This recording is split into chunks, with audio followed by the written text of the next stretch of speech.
Hi, Rocky Biasi here from humanconnections.com.au. I want to talk to you today in this video about a topic that I like to call Tame Your Mind.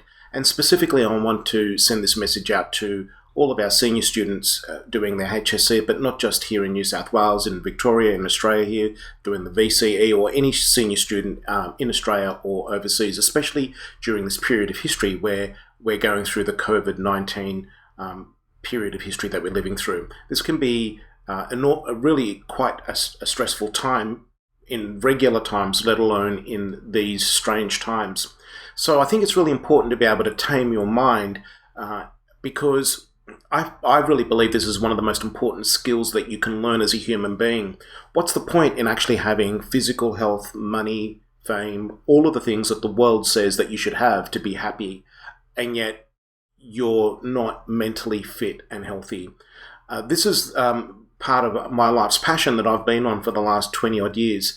And I'm eternally grateful that I've learned the skill to tame my mind, because sometimes our minds are not our friend. This is a quote that I absolutely love by my good friend and mentor, Dr. David Lake, who says, sometimes your mind's not your friend. And he says, is your mind your master or is it your servant? Is it serving you or is it not? And oftentimes you'll know it's not serving you when it's giving you stories that are running you down, right? That you're not good enough, so on and so forth. Typically, what I've come to see in the work that I've done with students and with clients in my private practice over the last 20 odd years is that psychological suffering, emotional upset usually comes because we've got these stories in our minds that are on a particular timeline of the past or the future. And I say the past is memory and the future is imagination. The only thing that you can know for sure is real is now. That's it. That's capital R reality. That's how I refer it to. People sometimes get a little bit upset when I talk like this because they feel like I'm minimizing maybe past memories that were beautiful. We had this beautiful memory with our family. That was real. And I go, sure, it was real. Or even traumatic experiences. We had a traumatic experience, and they feel like I'm minimizing that. We had this terrible traumatic experience, and you're minimizing that. You're saying it's not real. Let me try to explain a little bit more about what I mean. And I teach with story. So I want to use this story that I use in my accidental counselor workshops. 3 days before my 18th birthday, I'm now 55, so it was many decades ago, right? 3 days before my 18th birthday, my dad, who was only 49 at the time, younger than what I am right now, passed away suddenly of a heart attack. Now, why am I telling you this story? I'm telling you this story because it illustrates what I want to teach in this video very powerfully. First of all, the point that if I had my brother and my sisters with me who all witnessed what happened that morning, if we were right here in front of this camera talking about what happened, we would give you varying accounts of what happened that day. So then the question is, well, which one was real? Well, of course, all of them were real because they were real for us. That's what happens. We go back, we look at the past through our own filters, we recollect, we remember, we reminisce. And so through our filters, we can have varying accounts. The details can vary slightly. It doesn't mean that what happened didn't happen. It just means that we have varying accounts, and that maybe what happened that back then or yesterday or last week or 3 decades ago or whatever wasn't quite the way we're seeing it right now. The past is memory. The future is imagination. That morning when my father passed away, he knocked on my bedroom door and he said to me, do you want to lift down to the station for work? And I said, yeah. And he said, well, jump in the shower, because there were 7 of us with 1 bathroom in that home. And he said, well, hurry up, jump in the shower and I'll bring you to work. I didn't get to the shower. Neither one of us went to work that day because he passed away 15 minutes later. Shockingly, suddenly. Both of us thought we were going to work that day. Neither one of us went to work. The future is imagination. The only thing that's real is now. Your mind doesn't serve you when you're in the past and in the future thinking about upsetting things. Future, what if? What's going to happen? Will they like me? Will I fail? The past, bringing back upsetting trauma, upsetting from the past and bringing it in the present. People, and as I said, people sometimes get upset. But that happened to me, and I say, yes, happened, not happening. And so we're not minimizing what happened, but let's be clear, it's not happening. But if you start thinking about it and focusing on it, well, then you will release cortisol, which is a stress hormone that will flood through your body, and your mind doesn't understand what's real and what's imagined, because you are visualizing what happened in the past. It feels like it's happening now, and you go into what we call this fight-flight response. So this is what we mean by the mind as master or servant. I wanted to share with you an article that I saw recently. This was just this was just a week ago, on the 23rd of May. COVID-19 worries and study stress for HSC students, but there are signs of resilience. Well, this is really great. And you can see here the student was actually talking about, I felt really anxious thinking, am I going to get a bad mark? When are we going to go back to school? These are future-focused thoughts. Here's another one. My mind was constantly asking questions that I couldn't answer. Yes, so talk about taming our mind and the mind as master or servant. Let's be clear about something. Every time you're asked a question or you ask yourself a question, as you just saw there, your mind literally pulls you in that direction. Just do this for me. I'm going to ask you an absolutely random question, an absolutely random question right now. What are the colors of the walls in your bedroom? Completely random.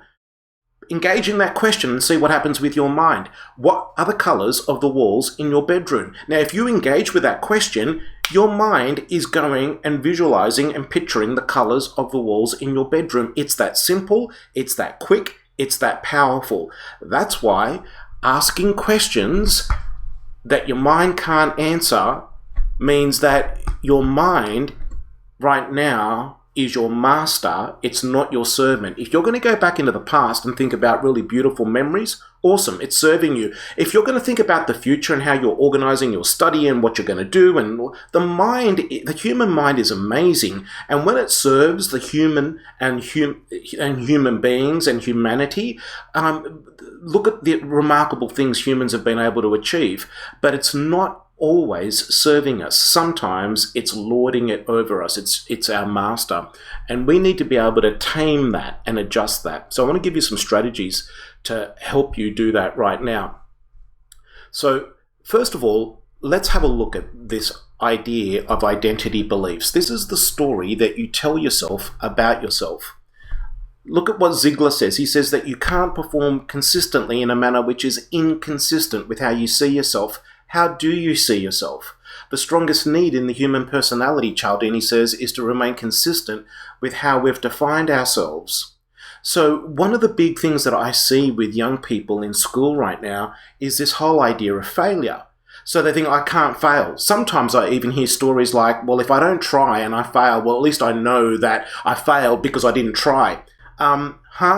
Who is it that you're actually kidding right now? Who do you think you're fooling right now? You might be able to get away with that once, but there's a cognitive dissonance, and your mind is going to go, hey, let's get real, right? Because that's not going to work for you. And unfortunately, one of the problems that I see with this whole idea of failure is that we get really upset about it. In fact, here's the problem that I see with failure. We identify with that. So if we get a bad mark or if we get a bad result, then we think, so I failed this, or I wasn't good enough in this result. I'm not good enough, or I'm a failure. I mean, come on, folks, look.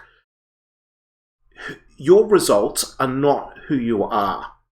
You are much bigger and much greater than the money you earn, the house you have, the car you drive, the job you've got, the results that you get in your exams. You're much bigger and greater than that. Don't have such a limiting view of that. Here's the problem with attaching your identity with all of those things that I just mentioned. All of those things will go, right? They material things that come and go: money, health, fame, fortune, results in exam, whatever, they come and go. So you want to hold on to character much more than those fleeting things. Identity beliefs are a real problem. Because if you've got this belief that I'm not good enough, or I'm going to fail, or I'm a failure, or any version of this, well, then it's going to fuel these stories in your head that I was talking about that are either serving you or not. Well, if you've got a terrible or negative identity belief, obviously these thoughts are not going to be serving you. The belief may be, I'm not good enough. Who would want to be with me? Who would want to be my friend? Or I'm not smart enough. These types of beliefs are going to fuel what we call your self-talk, your thoughts, your perceptions about yourself and the world. Then they're going to drive your emotional state. And it's going to make you feel upset and anxious and agitated, and then you act out, and then you've got actions and behavior that often that reinforce the negative underlying belief. So it becomes a negative self-fulfilling prophecy. So I want to give you some strategies to end this video about how maybe you can manage this. First of all, when you've got identity beliefs that are not serving you, you need to just ask yourself, is that true? Now, is it true? Not does it feel true, right? Is it true? Now, I don't really care whether you say yes or no, because even if you do say yes, I'm a failure. I go, really, you believe that? Yes. Okay. I then will ask you, what's that like when you really think about that? And what people tell me is, it's terrible. I hate it. It makes me feel upset. I can't think straight. I can't do what I need to do. So it sounds like that when you've got this thought, it's really creating a whole bunch of pain for you. Yeah. And then I do this little framework here where I say, well, look, let's just pretend for a second that you've got a 24-hour respite. You've got a break, a holiday from this thought that's creating all this pain. You're going to have to use your imagination. You're going to have to pretend. And I say to people, are you up for that? And usually they say, yeah, very hesitant, confused, yes.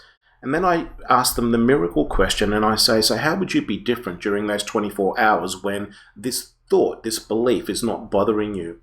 And typically people will respond with, I'd be feeling happier, I'd be much more relaxed.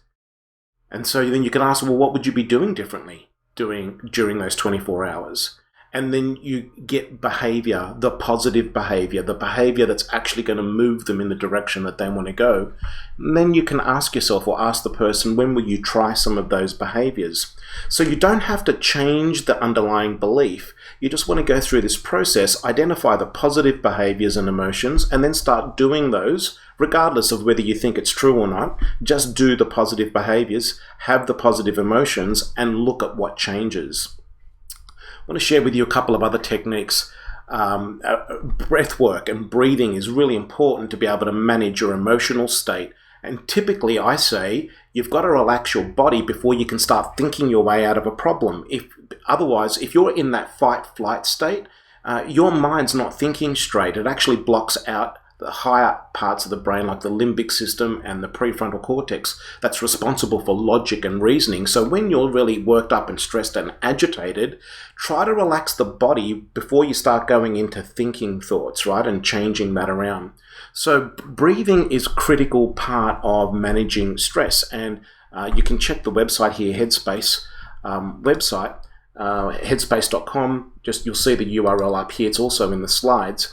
And there's a whole range of different breathing techniques, including the box breathing technique. So I want to just share that with you right now. First of all, just being conscious of your breath, how the body expands in the inhale and how it softens in the exhale. Just be conscious. Just pay attention to your breathing. That's the very first simple thing around breath work. There's lots of different breathing techniques, as you'll see when you go to this URL. The other one is very simple, one where you can actually breathe in through your nose twice and then out through your mouth, okay? Breathe in through your nose twice and then out through your mouth. And then this box breathing technique, which I think is really excellent, and you'll see this here. It's really helpful. You'll go at that Headspace website, really helpful for extreme stress, where you can practice the following process. The box breathing technique is you inhale for the count of 4, You hold your breath for the count of 4 and then exhale for the count of 4 and wait at the very end of the exhale for the count of 4 and repeat. And this has actually been shown to calm and regulate the autonomic nervous system. Slowing down the breath allows CO2 to build up in the blood, which stimulates the response of the vagus nerve to produce feelings of calmness throughout the body. So there's a few techniques and tips there to help you relax during this time. Finally, the last one is one that is one of my favorites, which is a tapping technique. So this is where you get 2 fingers and you can just tap on different pressure points, as you see on the screen here, just different pressure points. And you need to do this typically for 5 to 10 minutes. And you've just noticed there that I'm just taking a deep breath voluntarily, just because every time I do the tapping, that's what happens. It really helps me relax. You see the finger points are on the outside of the finger at the base of the fingernail. So stimulating, you can use one hand on one side of the face. You can use 2 hands. Stimulating these pressure points, you can actually just rub the pressure points. You can just put pressure on them. But I find that tapping works the best. Now, there's another deep breath. We normally teach the tapping technique in a half-day presentation, so I know that was very, very quick, but there's lots more information on the web, including our website, humanconnections.com.au, about the tapping technique. So I hope that this video around taming your mind has been helpful and useful as you're going through your schooling this year.